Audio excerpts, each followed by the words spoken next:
frères et sœurs, que Dieu vous bénisse au nom merveilleux de notre Seigneur et Sauveur Jésus-Christ. Je vous souhaite les bienvenus sur cette page de partage YouTube. Bienvenue sur Cantique TV. Merci de nous prêter votre attention. Nous allons poursuivre avec le partage de la semaine passée qui avait pour titre « Bâtissons l'arche ». D'abord, je tiens à dire que la sœur Kylia ne sera pas aujourd'hui présente pour des raisons indépendantes de notre volonté. Elle a un autre ministère dont elle se charge. C'est mon épouse et elle ne pourra pas être là aujourd'hui parce qu'elle prend soin du reste de la famille. Nous croyons en Dieu qu'il permettra que à la troisième diffusion de ce partage, elle soit là pour apporter une traduction en langue portugaise.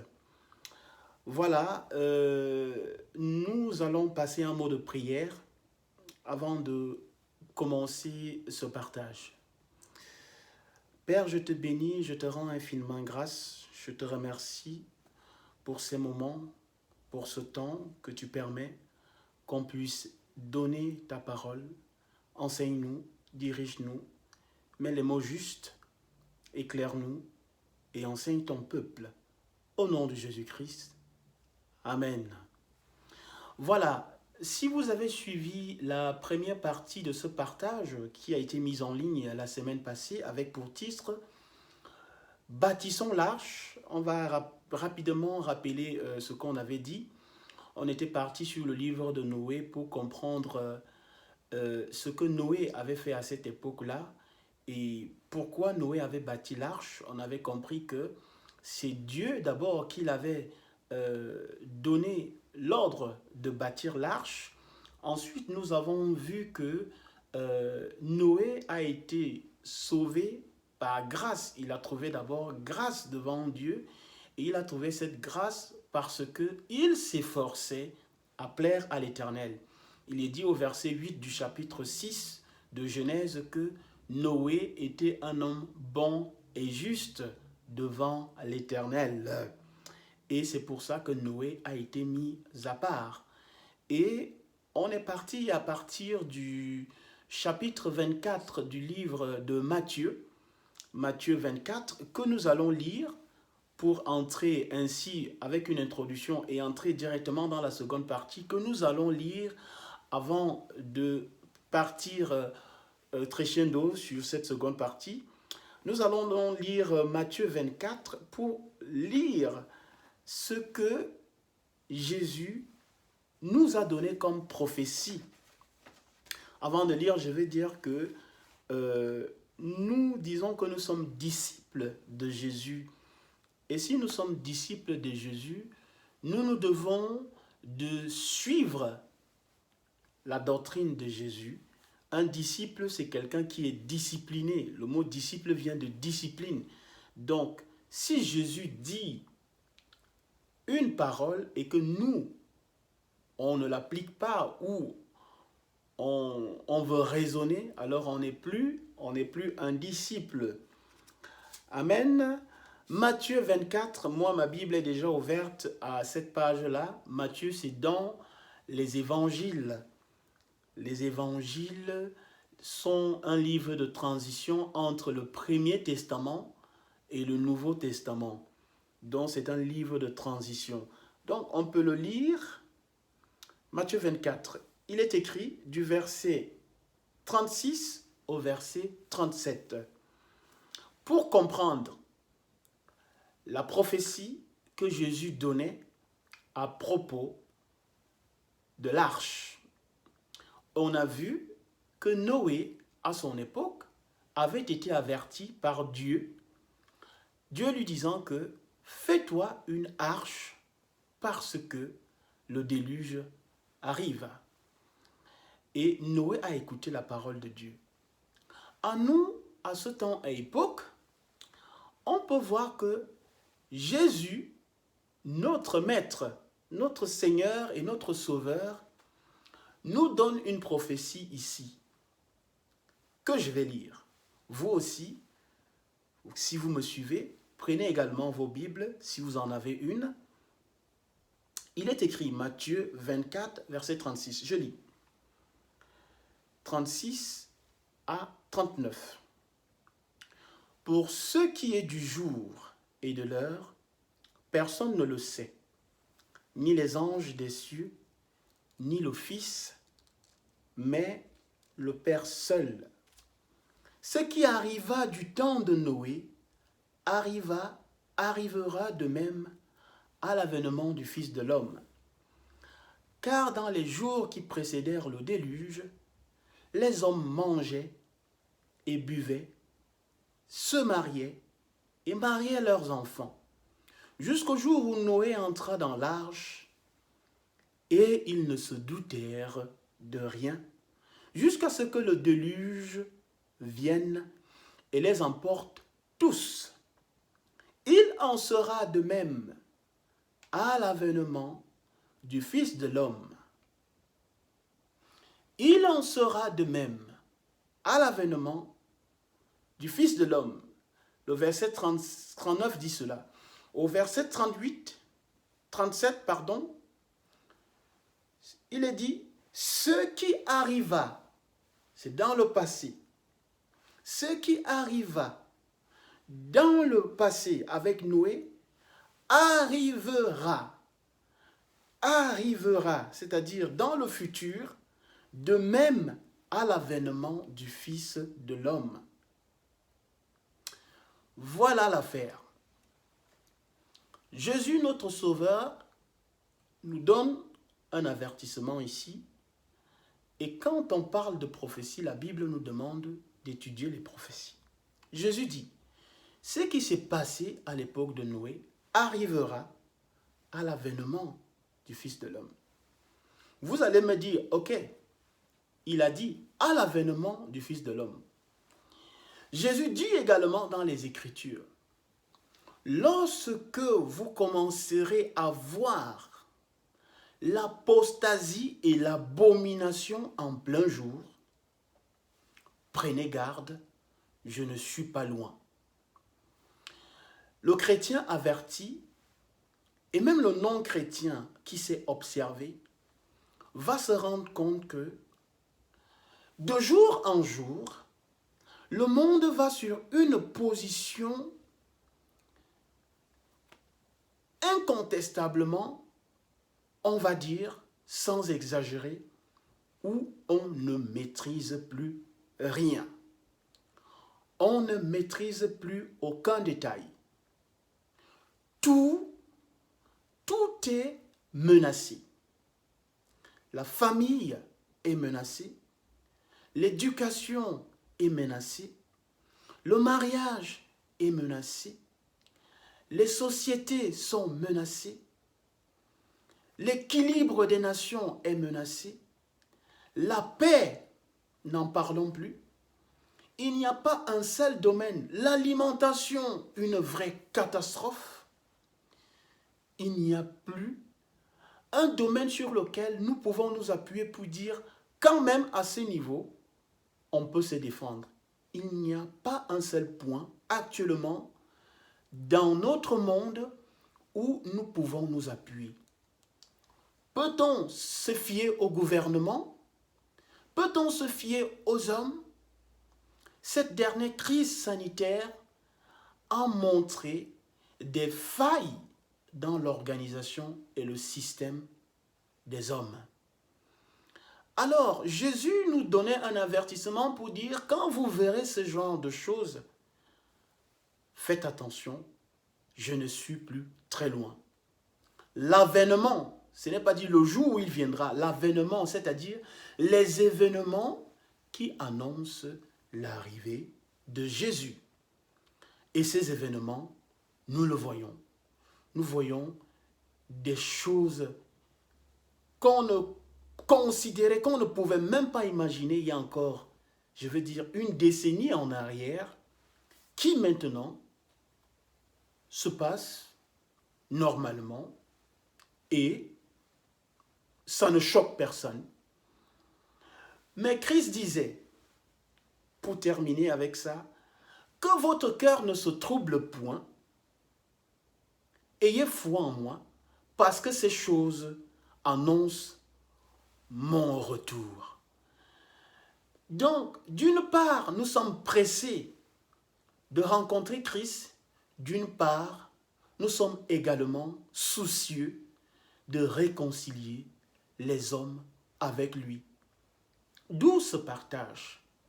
Parce que derrière ce compte, nous n'attendons aucune rémunération, nous n'attendons aucun salaire, si ce n'est celui de partager avec vous le peu de compréhension que Dieu met à notre disposition.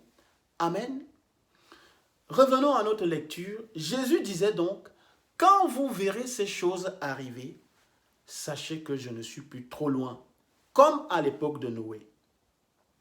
Noé, à son époque, on l'a dit, a été un homme obéissant.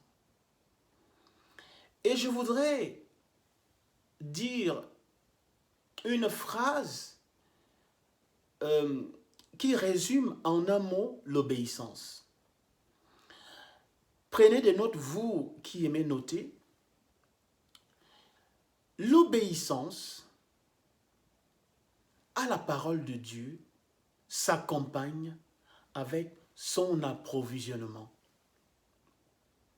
L'obéissance à la parole de Dieu s'accompagne avec son approvisionnement.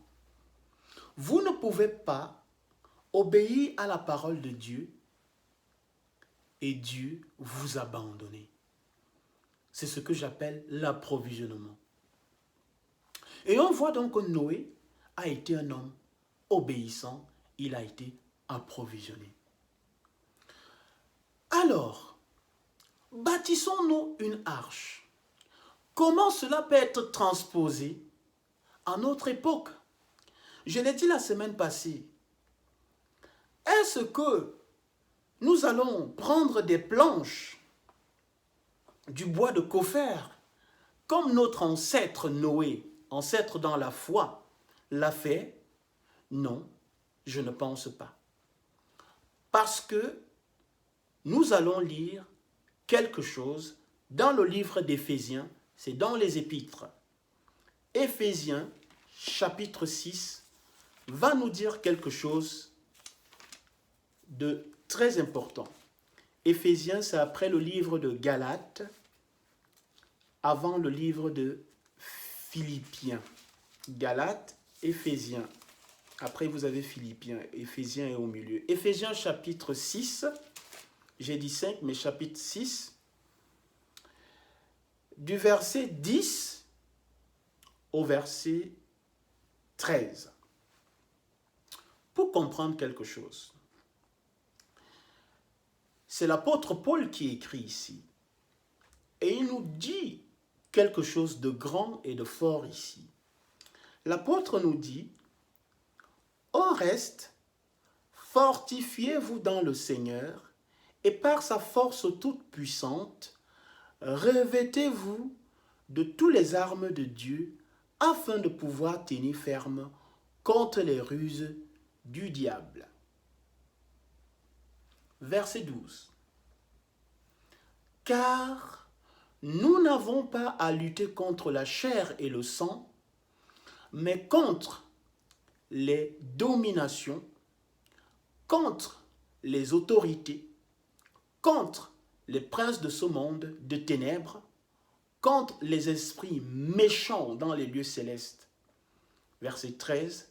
C'est pourquoi prenez toutes les armes de Dieu afin de pouvoir résister dans le mauvais jour et tenir ferme après avoir tout surmonté. Amen. Amen. Voilà. Frères et sœurs, mesdames et messieurs, l'apôtre Paul a reçu cette révélation de l'Esprit Saint. Et il déclare ici, il dit, nous n'avons pas à lutter contre la chair et le sang. Ça veut dire que le combat dans la parole de Dieu, dans le ministère de Christ, n'est plus un combat de physique, de muscles, de force. C'est un combat comment? Spirituel. C'est un combat spirituel. C'est un combat qui concerne le domaine spirituel. Et il détaille les domaines qui sont concernés ici. Donc, pour relier l'arche de Noé à la prophétie de Jésus, on va dire ceci très clairement. L'arche de Noé était physique et maintenant, nous avons à bâtir une arche spirituelle. Je reprends. À l'époque de Noé, l'arche était physique. On a lu. Je m'attarde là pour mieux vous faire comprendre mes propos. À l'époque de Noé, l'arche était physique. Il y avait la méchanceté sur la terre et Noé a bâti une arche avec les dimensions que Dieu lui avait données. Et après, il est entré dans cette arche. Le déluge, la fin de son monde est arrivée.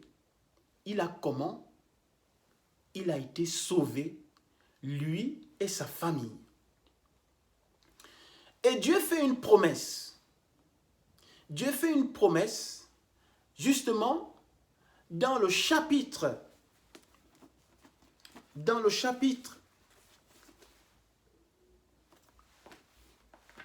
excusez-moi, je cherche, cela me revient en intelligence.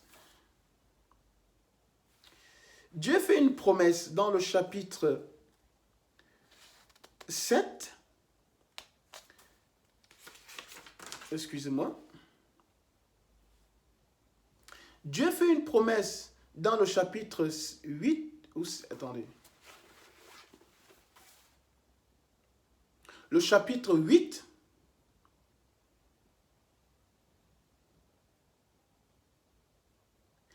Il déclare, au chapitre 8, Dieu déclare, versets 20 et 22, Dieu déclare qu'il ne détruira plus jamais la terre par les eaux du déluge. Dieu promet qu'il ne détruira plus jamais la terre par les eaux du déluge. Ok? Donc, plus jamais il n'y aura une inondation. Les eaux qui vont surmerger les collines les plus hautes, comme le Kilimandjaro, l'Himalaya et autres, ne pourront plus être surmontées par les eaux parce que Dieu a promis qu'il ne va plus faire pleuvoir un déluge sur la terre. Amen. Mais pourquoi devons-nous bâtir une arche? J'explique.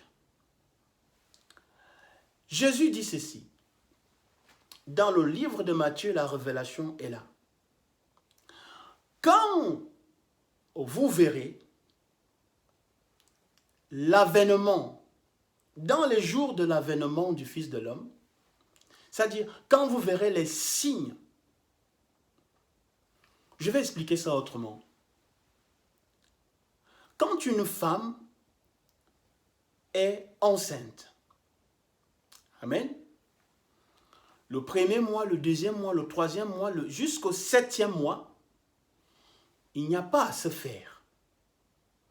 Mais à partir du 8e mois, il y a des signes qui montrent que cette femme va faire comment? Va bientôt accoucher. Ceux qui sont dans la médecine ou ceux qui ont déjà eu leur épouse avoir des bébés, ceux qui ont eu cette grâce-là, verront que le ventre de la femme fait comment? Il descend. les médecins disent que le bébé est descendu, c'est-à-dire le bébé s'est retourné, la tête du bébé est déjà vers le bas. Il s'apprête à sortir. Pour certaines femmes, on a les os du corps qui stagnent au niveau des chevilles, qui ont tendance à enfler. Ok? Il y a des signes qui annoncent que bientôt, cette femme va faire comment? Va accoucher. Avant même qu'il y ait la poche des os qui s'ouvre. Mais on sait que cette femme va bientôt accoucher. Donc, ce que je veux dire, quand Christ parle de l'avènement, il dit, quand vous verrez des signes annonciateurs de mon arrivée, préparez-vous, il en sera de même comme au jour de Noé. Et j'ai dit que quand on observe le globe, le monde, on se rend compte que tout est en train de se perdre. L'éducation, la famille, les nations, la paix, la justice, les libertés individuelles, la communication. Il n'y a aucun domaine. Si vous avez un domaine sur lequel encore on peut dire, excepté ce domaine-là, nous pouvons encore dire non, il n'y a aucun domaine. Donc ce sont des signes que nous devons nous préparer. Nous devons donc bâtir une arche. De quelle arche il s'agit? Nous avons les réponses dans la Bible, dans la parole de Dieu. Alléluia. Amen. Lisons quelque chose dans le livre de Jean, avant d'aller lire. J'aime bien cette écriture, vous la connaissez, du moins ceux qui l'ont déjà entendue.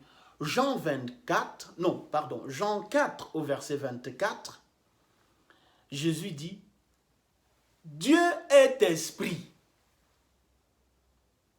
Dieu est comment? Est esprit. Plus haut, il dit, parce que la femme samaritaine lui dit, nos pères ont adoré sur cette montagne, et vous dites, vous les Juifs, que c'est à Jérusalem qu'il faut aller adorer.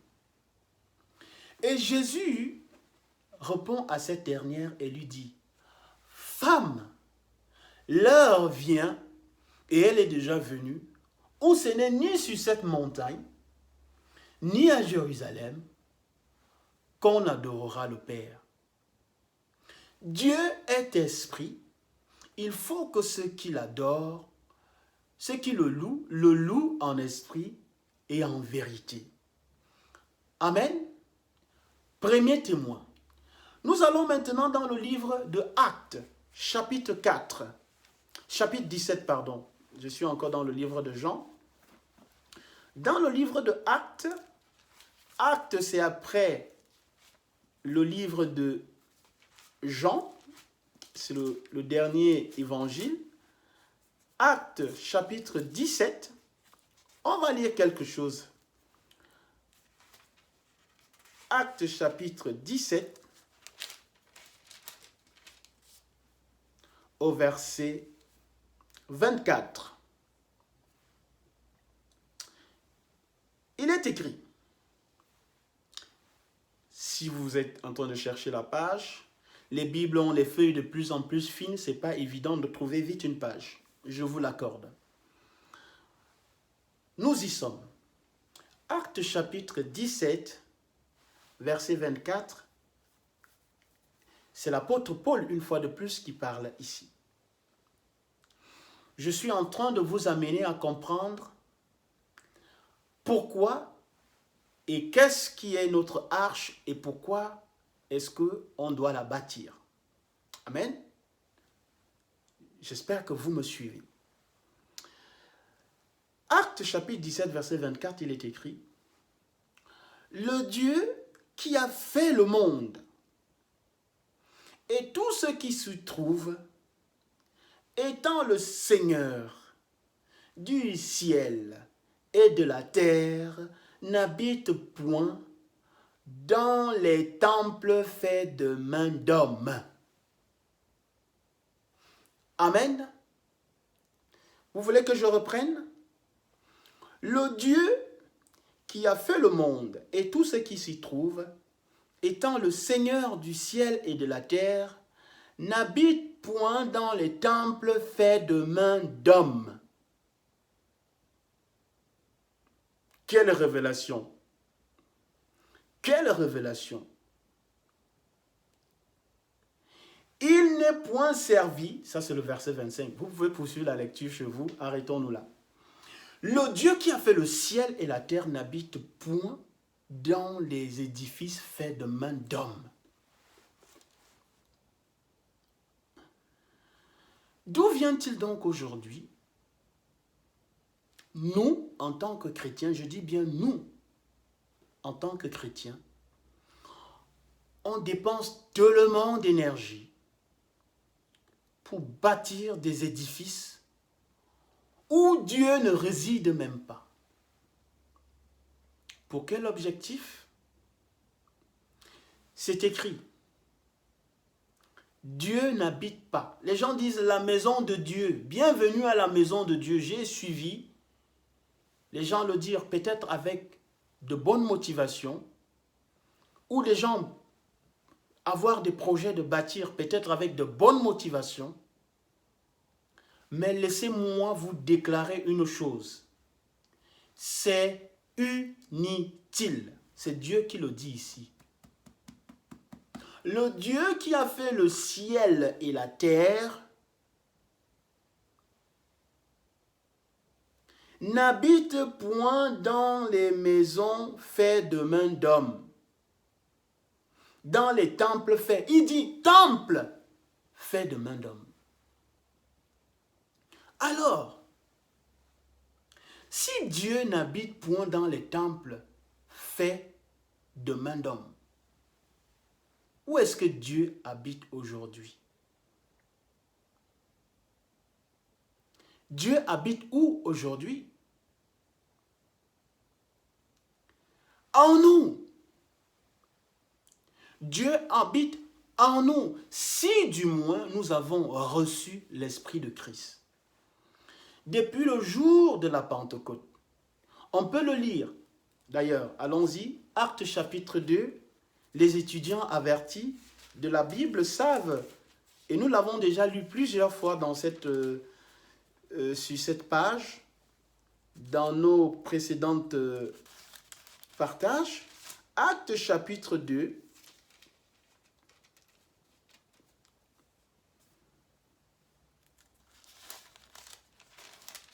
commençons quelque part au chapitre 1, où Jésus leur dit une chose. Verset 4, Actes chapitre 1, Jésus dit une chose. Je suis en train de vous amener et j'espère que vous me suivez, d'accord? Petit à petit, on va faire ce qu'on appelle paraphraser. On a vu que Noé avait bâti une arche physique pour échapper au déluge. Et entre Noé et Jésus-Christ, il y a plus de 8000 années qui les séparent. Plus de 8000 années qui les séparent. Parce que quand vous allez dans le livre de Matthieu, chapitre 1 au verset 17, il est écrit ceci. Il y a 14 générations de Noé, pardon, pas de Noé, il y a 14 générations d'Abraham à David. 14 générations de David à la déportation à Babylone. 14 générations de la déportation à Babylone à Christ. Mais entre Noé et Abraham, il y a près de 7700 ans. Et après la mort de Christ, il y a 2000 ans, 2000 années. Donc, quand on additionne le tout, on est approximativement à plus de 8000 années. Plus de 8000 années séparent Noé à Jésus. Mais pourquoi Jésus va chercher un exemple comme celui-là pour nous donner une prophétie de ce qui va arriver?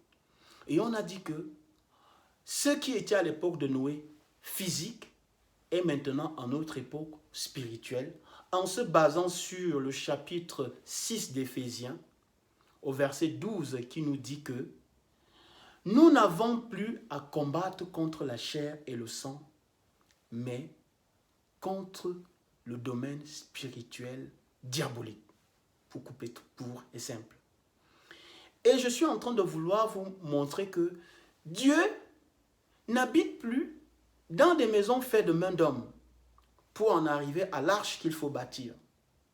Donc j'espère que vous me suivez. Dieu n'habitant pas dans des mains faites de main d'homme, où est-ce que Dieu habite aujourd'hui?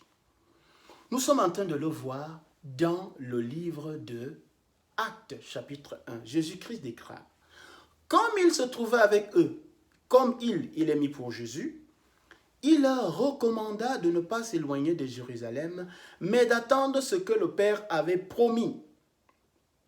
Ce que je vous ai annoncé, leur dit-il, car Jean a baptisé d'eau, mais vous, dans peu de jours, vous serez baptisés du Saint-Esprit.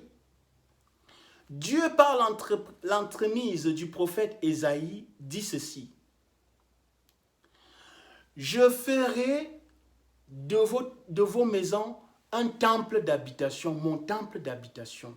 Vos jeunes gens prophétiseront, vos vieillards auront des visions. C'est ça qui s'accomplit ici. À savoir que, amen, à savoir que Dieu, dans les derniers temps, ne résidera plus dans les lieux faits de main d'homme. Et les prophètes l'ont annoncé, les prophètes l'ont dit. Et Jésus, qui est la parole révélée, qui révèle Dieu dans son amour et dans toute son affection et sa grandeur, nous dit une chose, que Dieu nous remet un esprit qui est son ADN, qui est le consolateur, qui est le Saint-Esprit, qui est la présence de Dieu, qui est l'image de Dieu, qui est toutes ces choses que la Bible nous dit, mais qui vient où? En nous. Qui vient où? En nous. Nous recevons l'Esprit de Dieu en tant que croyants chrétiens, quand nous nous faisons baptiser et quand nous naissons de nouveau. Amen. Acte chapitre 2, il est écrit: le jour de la Pentecôte, alors qu'ils étaient tous, je paraphrase, rassemblés à un même lieu, tout à coup, il vint du ciel comme un vent impétueux, et des langues semblables à des langues de feu se posèrent sur chacun d'eux. Ils furent remplis du Saint-Esprit. Ils furent comment? Remplis du Saint-Esprit. Dieu en eux, l'espérance de la gloire. Amen. Dieu qui n'habite donc pas plus dans des maisons faites de main d'homme, a choisi pour habitation nos corps. Dieu a choisi nos corps pour venir y résider, pour venir y vivre. Mais, frères et sœurs, la nature de Dieu est incorruptible. La nature de Dieu est sainte. La nature de Dieu est pure. La nature de Dieu est sans tache. Pensez-vous que Dieu peut vivre dans la souillure et dans la saleté? Posons-nous un tant soit peu cette question. Est-ce que Dieu qui est pur, si nous qui sommes les hommes, nous aimons être propres, nous aimons bien nous habiller, bien être présentables pour les yeux des hommes. Mais pensez-vous que le Dieu qui a fait le ciel et la terre voudrait habiter dans une maison qui est sale et souillée? Je ne pense pas. Comme vous et moi aimons la propreté, l'ordre et la bienséance, Dieu également dans sa maison, qui est notre corps, souhaite qu'il y ait l'ordre, la bienséance, la propreté. Alors, je nous pose à nous tous une question. Est-ce que Dieu habite en nous? Est-ce que nous pouvons le dire que Dieu habite en nous? En tant que chrétien, je ne m'adresse pas aux hommes du monde qui ne connaissent pas Dieu. Nous qui connaissons Dieu, est-ce que nous pouvons dire que Dieu habite en nous? Est-ce que nous aménageons notre corps afin que l'Esprit de Dieu en nous se sente à l'aise à sa place? Chacun est censé répondre.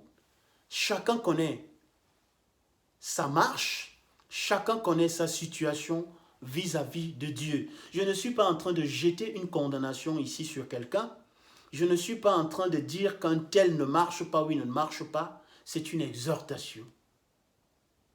Si nous disons que nous sommes le temple du Seigneur, si nous disons que nous sommes les disciples de Jésus, si nous disons que Dieu habite en nous, que faisons-nous de notre corps?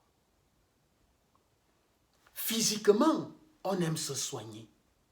Mais spirituellement, est-ce qu'on cherche le bon aliment? Qu'est-ce que Jésus dit au diable? On l'a vu dans notre partage de la perte du manteau. Vous pouvez aller le voir. Jésus dit, le Dieu, et il cite Deutéronome chapitre 8, il dit, le Dieu qui a fait...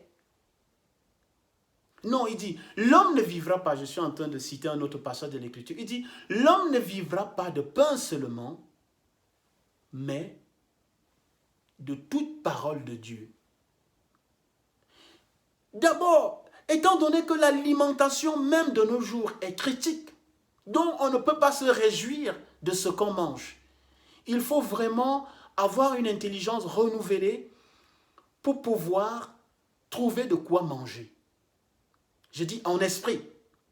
Maintenant, spirituellement, qu'est-ce que nous mangeons? Quelle est l'alimentation spirituelle que nous recevons? Quel est notre objectif spirituel dans la vie? Si nos corps sont le temple de Dieu, qu'est-ce que nous faisons de nos corps? Quelqu'un mettra-t-il du feu dans son propre sein, dit le Proverbe chapitre 7, sans que ses vêtements n'en prennent feu? Nous sommes le temple du Seigneur. D'où ce titre, bâtissons une arche. Amen. L'arche aujourd'hui n'est plus physique, l'arche est spirituelle. Et nos corps sont donc des arches dans lesquelles Dieu vient et réside. Dans un premier temps, il vient et réside en nous, dans un corps comment? Saint, propre. Bâtissons-nous un corps digne d'habitation du Saint-Esprit. Qu'est-ce que Dieu dit à propos de tel point? Au lieu d'avoir des discussions, pas ce que l'homme dit, pas ce qu'un homme dit. Dieu n'est pas un homme. Ce que la parole de Dieu dit, qu'est-ce que Dieu dit à propos de tel point? Qu'est-ce que Dieu dit, par exemple, sur l'Église? Qu'est-ce que l'Église? Qu'est-ce que la nouvelle naissance? Qu'est-ce que la marche en Christ? Que dit Jésus? Pas ce que votre pasteur dit, pas ce que moi je dis, mais que dit Jésus dans les Écritures? Si nous sommes le temple de Dieu, pourquoi nous ne voulons pas bâtir une maison agréable au Seigneur? Nous venons à Dieu ayant un temple en brèche. Un temple en brèche que le monde, les enseignements et autres ont flagellé. Oui, c'est vrai, Christ nous restaure. Mais nous avons un devoir. de bâtir. Dieu nous donne le libre arbitre de bâtir et de prendre soin de notre corps qui est son temple. Dieu voudrait habiter dans un corps saint. Chacun de nous doit s'examiner. Est-ce que je marche selon les normes? Est-ce que je fais tout pour plaire au Seigneur? Est-ce que ce corps est digne de recevoir le Seigneur? Est-ce que quand Dieu vient, il reste loin? Est-ce que nous pouvons, vous et moi, est-ce que nous pouvons entrer dans une maison qui est malsaine et malpropre? Non. Il en est de même du Saint-Esprit. Nos cordons, pour aller plus loin, nos cordons sont, pour nous, premièrement, des arches, des maisons. Parce qu'un bateau est aussi appelé un bâtiment, dans un terme technique. Donc nos maisons sont des endroits où Dieu vient résider. Et quand Dieu est en nous, le monde, comme Paul le dit dans Éphésiens, le monde est comme le déluge. Le monde étant plein d'eau, j'appelle ça l'eau qui est le déluge, la mauvaise doctrine, les mauvaises mœurs et tout ce qui va avec. Nous avons donc besoin, ayant Dieu, le Saint-Esprit, Dieu en Christ en nous, nous sommes donc ces arches-là et nous pouvons flotter sur les eaux du monde, le monde en cette époque qui représente le déluge. Suivez-moi très bien. Le monde et ses attraits et tout ce qui se passe en ce moment sont comme les eaux du déluge à l'époque de Noé. Et nos corps, saints, ayant Dieu et le Saint-Esprit en eux, sont donc des arches qui flottent au-dessus de ce monde. Parce que si nous n'avons pas le Dieu en Christ en nous révélé, nous allons nous noyer. Nous ne pourrons pas résister au déluge. Nous ne pourrons pas résister au déluge du monde. Nous ne pourrons pas résister aux vagues. Nous ne pourrons pas résister quand la tempête arrivera. Vos corps, nos corps, sont des arches que nous devons bâtir solidement d'après la fondation de Christ, pas selon la fondation du monde, ayant pour pierre angulaire Jésus. On bâtit nos corps selon Christ, ayant pour pierre angulaire la première pierre est Jésus, et on bâtit nos corps comme un temple saint. Et là, on peut résister aux eaux du déluge, aux eaux du monde, à l'agitation qui se déroule autour de nous. Parce que si cela n'est pas fait, nous ne tiendrons pas. Le bateau coulera. Vous savez, quand vous allez lire l'histoire de Noé, vous allez me dire, mais c'est très difficile parce qu'à l'époque de Noé, c'était comme ça, c'était comme ça. Dieu a dit à Noé, fais-toi une arche. Noé n'a pas discuté. Noé n'a pas discuté avec Dieu pour dire, comment je vais le faire? Qui va m'aider? Tu me demandes de faire une arche si grande. L'obéissance, je l'ai dit, l'obéissance à la parole de Dieu s'accompagne de son approvisionnement. Si nous cherchons à rendre nos corps agréables pour que Dieu vienne y résider, Dieu nous donnera l'approvisionnement. individuellement. Parce que c'est individuellement que nous allons nous présenter devant le Seigneur. Nos corps sont des arches. Nous ne pouvons pas bâtir un corps, un temple fait de main d'homme. C'est pour ça que je vais vous amener lire une autre écriture. Psaume, au milieu de votre Bible, Psaume 127. Psaume 127 nous donne une grande révélation. C'est Salomon qui parle ici, un homme rempli de sagesse. Salomon dit ceci: si l'Éternel ne bâtit la maison, ceux qui la bâtissent travaillent en vain. Si l'Éternel ne garde la ville, celui qui la garde veille en vain.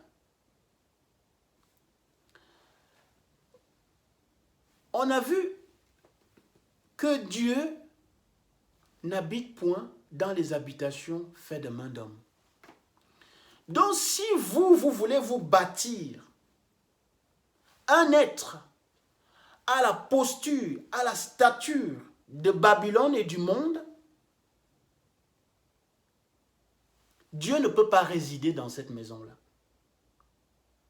Dieu ne peut pas résider dans votre maison, dans votre corps ou dans votre maison, dans cette habitation, si vous la bâtissez avec la sagesse du monde. Parce que nous avons dit, c'est spirituellement qu'on en parle. Quand Salomon dit, si l'Éternel ne bâtit la maison, ceux qui la bâtissent travaillent en vain.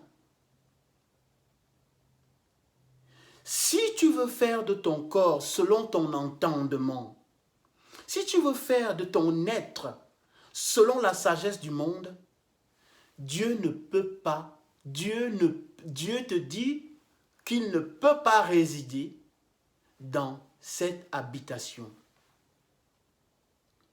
Les démons peut-être oui, mais Dieu non. Dieu veut que tu lui laisses te bâtir. Dieu veut que tu lui donnes la capacité de t'instruire. Dieu veut que tu lui donnes le feu vert et qu'il vienne et qu'il bâtisse.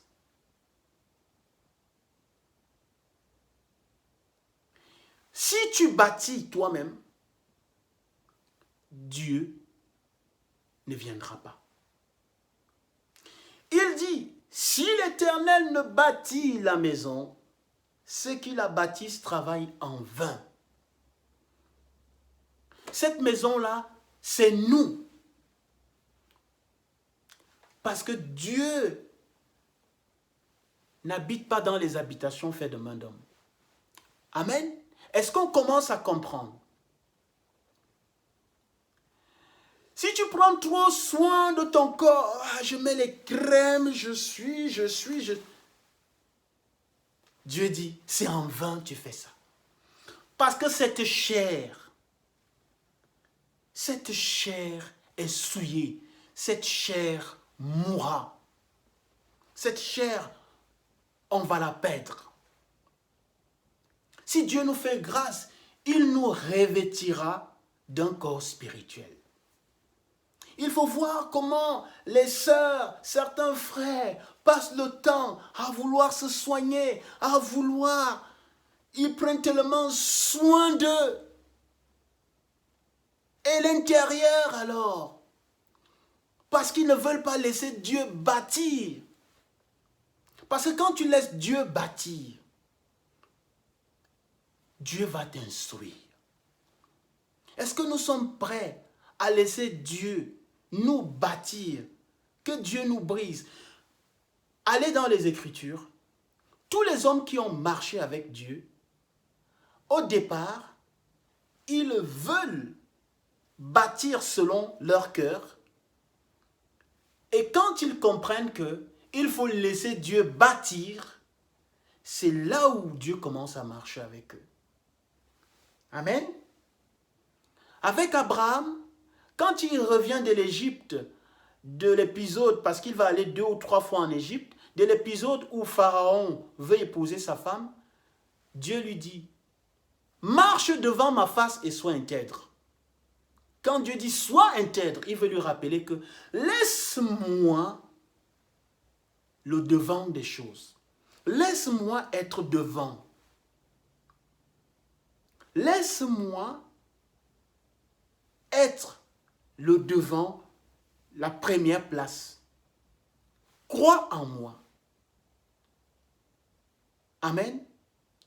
Même chose avec Moïse.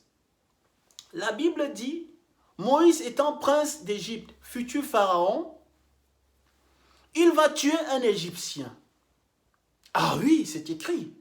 Moïse va tuer un Égyptien pensant que le peuple hébreu comprendrait que Dieu leur donne la délivrance par sa main.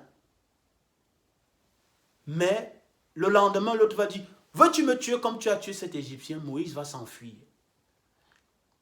Et c'est quand Moïse va laisser Dieu à la première place et le choix de bâtir, Dieu va l'appeler 40 ans plus tard. Et nous pouvons continuer avec Jacob, ainsi de suite. L'obéissance, je le redis encore, à la parole de Dieu s'accompagne de son approvisionnement. Pourquoi veux-tu bâtir alors que Dieu te dit, si ce n'est pas moi qui bâtis, tu le fais en vain? Ne me comprenez pas mal, je parle spirituellement. Tu peux avoir des projets de vie, c'est normal. Jusqu'à ce que Christ vienne, nous avons des projets de vie. Mais cela n'a rien à voir avec le projet de l'éternité. Parce que si ce projet de vie-là devient ta préoccupation première, alors il y a un souci. Dieu dit, laisse-moi bâtir ta personne, ta vie. Laisse-moi bâtir cette arche afin que tu puisses non seulement résister aux vagues, aux eaux, aux pressions, aux tentations et autres, mais que je vienne habiter en toi et que tu puisses être sauvé des eaux du déluge. Si l'Éternel ne bâtit, celui qui travaille, travaille en vain. Si l'Éternel ne garde, celui qui garde, garde en vain. Bâtissons-nous une arche. Permettons à Dieu de travailler avec nous. Quand Moïse a construit l'arche de l'alliance de l'Éternel, il lui a été dit, fais d'après le modèle que tu as vu. Quand Noé a construit l'arche, Dieu a donné le modèle et les dimensions à Noé. Si nous voulons nous bâtir, nous, en tant qu'une arche, une habitation de Dieu, demandons à Dieu, Père, quel est le modèle? Individuellement, Père, quel est le modèle que je dois suivre? Quelle est la marche à suivre, Seigneur? Père, montre-moi la voie. Père, montre-moi le chemin, afin que je bâtisse cette arche. Ce n'est pas facile. Ce n'est pas facile de se laisser briser, parce que certains ont construit, alors Dieu va commencer à briser ce qu'ils ont construit. Alors parfois, ceux qui ont construit ne veulent pas que Dieu détruise. Ils s'obstinent. Mais laissons Dieu nous briser. Laissons Dieu nous dire ce que tu as appris jusqu'ici. Tu as peut-être un doctorat en théologie. Tu es peut-être, je ne sais pas, tu as quel titre dans le monde. Mais le royaume des cieux appartient aux pauvres, c'est-à-dire aux humbles, aux petits-enfants. Laissons Dieu nous briser. Laissons Dieu bâtir un nouvel être. C'est pour cela qu'on parle de nouvelle personne. Je suis une nouvelle personne en Christ.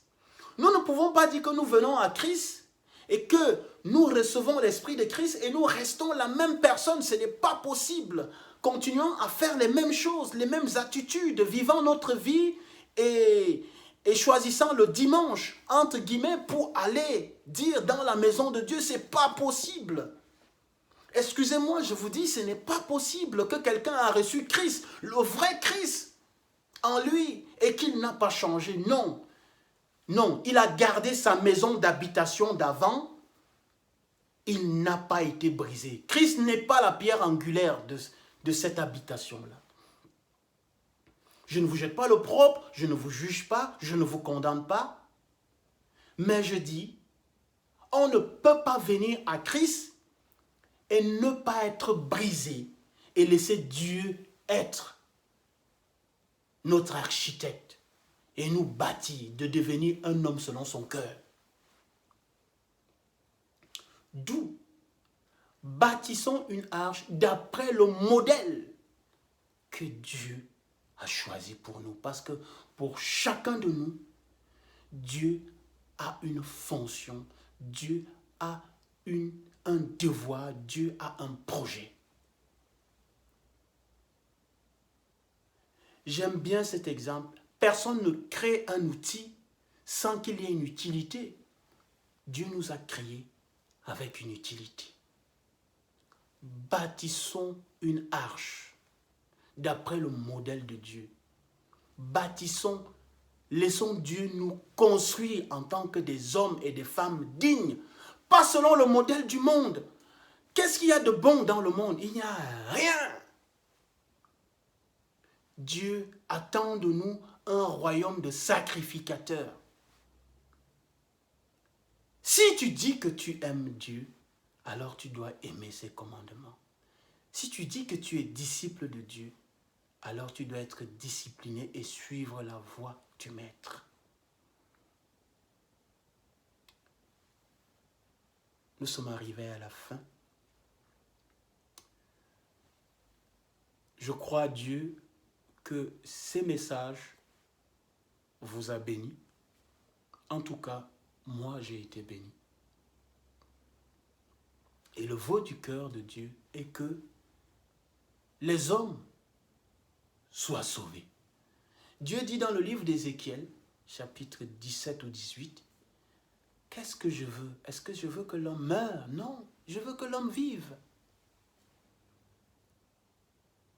Laissons-nous découvrir, laissons-nous dévoiler, laissons Dieu se dévoiler en nous. Disons-lui, Père, oui, je veux te connaître tel que tu es. Non pas selon qu'on me dit.